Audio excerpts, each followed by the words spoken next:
इंदौर में रेप और छेड़छाड़ के आरोपी मोहसिन खान की गिरफ्तारी के बाद पुलिस ने पूरे मामले को फास्ट ट्रैक कोर्ट में चलाने की तैयारी कर ली है। वहीं आरोपी मोहसिन खान का वीडियो सोशल मीडिया पर वायरल हुआ है, जिसमें उसकी गंदी हरकत का पर्दाफाश होने पर पीड़िताओं की परिजनों ने उसकी जमकर पिटाई की। इंदौर में शूटिंग एकेडमी चलाने वाले रेप और छेड़छाड़ के आरोपी कोच मोहसिन खान को लेकर लगातार खुलासे हो रहे हैं।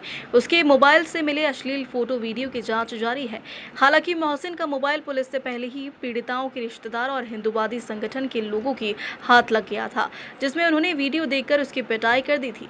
दरअसल पीड़िताओं का वीडियो वायरल हो रहा है, जिसके आधार पर हिंदूवादी संगठन के लोग और पीड़ित महिलाओं के रिश्तेदारों ने मोहसिन की पहचान कर ली है। परिजनों ने आरोपी को ढूंढकर न सिर्फ उसकी पिटाई की, बल्कि मोबाइल चेक करने पर 100 से ज्यादा युवतियों के नंबर सेव मिले। वहीं डीसीपी ऋषिकेश मीना ने बताया कि मामला संवेदनशील है, इसे पुलिस सनसनीखेज अपराध की श्रेणी में चिन्हित कर रही है। जल्द ही साक्ष्य जुटाए जाकर इस प्रकरण को फास्ट ट्रैक कोर्ट में ले जाएंगी। ये अन्नपूर्णा थाने पर एक मोहसिन नाम के व्यक्ति के खिलाफ हमें कुछ शिकायतें मिली और उन शिकायतों पर बहुत ही त्वरित कार्रवाई करते हुए इंदौर पुलिस के द्वारा अन्नपूर्णा थाने पर अभी तक 4 एफआईआर हुई हैं। इनमें से 2 एफआईआर हैं वो जो छेड़खानी के आरोप हैं उनमें उन धाराओं में दर्ज हुई हैं। एक में रेप की धारा है जो 376 है, क्योंकि प्रकरण पुराना है तो 376 आईपीसी में एक प्रकरण पंजीबद्ध हुआ है। और अभी 2 दिन पहले एक 22 साल के फरियादी आए थे। उनका कहना था कि मोहसिन ने एक जर्मन राइफ़ल जो शूटिंग राइफ़ल होती है वो मंगवाने के नाम पर एक स्टूडेंट से लगभग 2,80,000 रुपये जर्मन राइफ़ल मंगवाने के नाम पे लिए थे और उसके बाद से ना तो राइफ़ल मंगवा के दी है और ना ही पैसे वापस लौटाए हैं। तो उस संबंध में एक हमने एफआईआर 420 और 406 के प्रकरण में दर्ज सेक्शंस में हमने दर्ज की है। इसमें पूरे जो प्रकरण हैं जो चारों जो एफआईआर है उसको मिला के बड़ी गंभीर तरीके से हम इसमें इन्वेस्टिगेशन कर रहे हैं। इसमें मैंने एक विशेष टीम भी गठित की है जो लगातार पूरे प्रकरण को न केवल सुपरवाइज भी कर रही है, ग्राउंड लेवल पे भी काम कर रही है और इन्वेस्टिगेशन के जो बारीक पहलू हैं उन पे भी लगातार हम वरिष्ठ अधिकारियों की और नीचे जो टीम गठित की है वो लगातार उस पर काम कर रही है।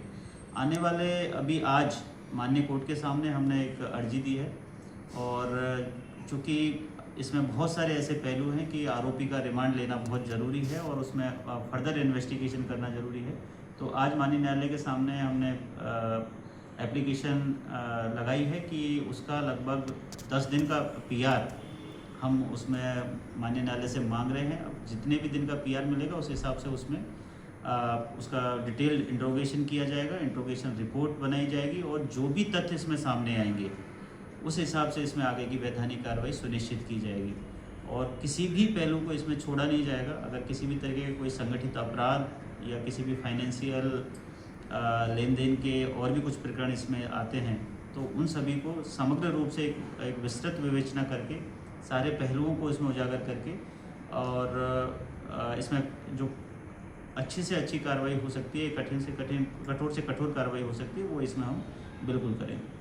किया जाए। बिल्कुल देखिए, जैसा मैंने बताया कि इसमें जिस तरीके का ये प्रकरण निकल के आया है, पुलिस इसमें बिल्कुल कोई कोताही नहीं बरतेगी। किसी भी तरीके का इसमें लापरवाही की गुंजाइश नहीं है।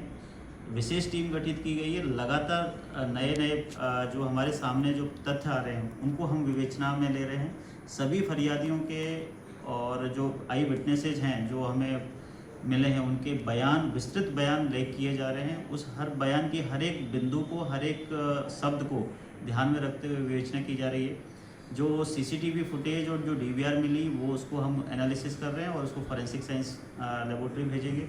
जो मोबाइल इसका मिला है उसका हमारे आईओज के द्वारा उसमें एक प्राथमिक अध्ययन कर लिया है। उसको जब्त करके उसको भी फॉरेंसिक लेबोरेटरी में हम भेजेंगे ताकि किसी भी तरीके का कोई डिलीटेड डाटा हो या कुछ और भी उसमें इस तरह की बातें हों तो वो एक फॉरेंसिक रिपोर्ट में सामने आए।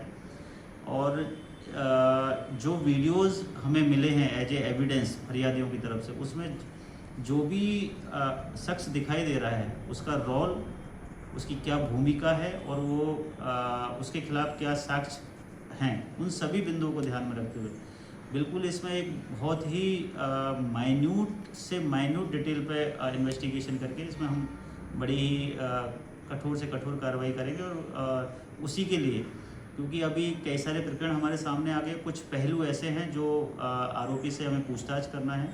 आज उसका पीआर के लिए हमने माननीय न्यायालय को लिखा है। जैसे ही पीआर मिल जाता है एक विशेष दल गठित करके उसको इंट्रोगेट किया जाएगा और इंट्रोगेशन रिपोर्ट तैयार की जाएगी। आगे की जो हमारी इन्वेस्टिगेशन का जो एक रूपरेखा रहेगी वो हम इसमें तैयार करेंगे। साथ में जैसे मैंने बताया कि इसके फाइनेंशियल ट्रांजैक्शंस को भी हम इसमें इन्वेस्टिगेट कर रहे हैं। तो सारे बिंदु हमने इसमें कवर किए हैं और किसी भी और भी अगर मान लो हमारे सामने कोई फरियादी आता है या कोई विटनेसेज आते हैं तो डेफिनेटली उनकी भी जो कथन है या जो एविडेंसेज हैं उनको इंक्लूड किया जाएगा और अगर कोई और एफआईआर कोई फरियादी आती है तो उसकी तरफ से भी एफआईआर लेके इसको हम इन्वेस्टिगेट करेंगे। मैंने जैसा बताया कि हर एक इसमें इंस्टीट्यूट की कैसे इसको लाइसेंस मिला, लाइसेंस वैलिड है या फर्जी तरीके से ये काम कर रहा है, ये कहीं क्वालिफाइड एक टीचिंग का काम कर सकता है नहीं कर सकता, किन परिस्थितियों में इसको ये अपनी एकेडमी चला रहा था, टोटल कितने स्टूडेंट इसके यहाँ पे एनरोल हुए हैं। हमें जो सीन ऑफ क्राइम है उसको इन्वेस्टिगेशन करने के बाद कुछ डॉक्यूमेंट्स मिले हैं। उन डॉक्यूमेंट्स में से जो स्टूडेंट हैं तो उनको हमने लिस्टिंग आउट किया है। उसमें जो भी स्वेच्छा से हम उनको अप्रोच करेंगे और जो भी इसमें अपने कथन देना चाहेंगे या एविडेंस प्रस्तुत करना चाहेंगे तो बिल्कुल उसको इन्वेस्टिगेशन में शामिल किया जाएगा।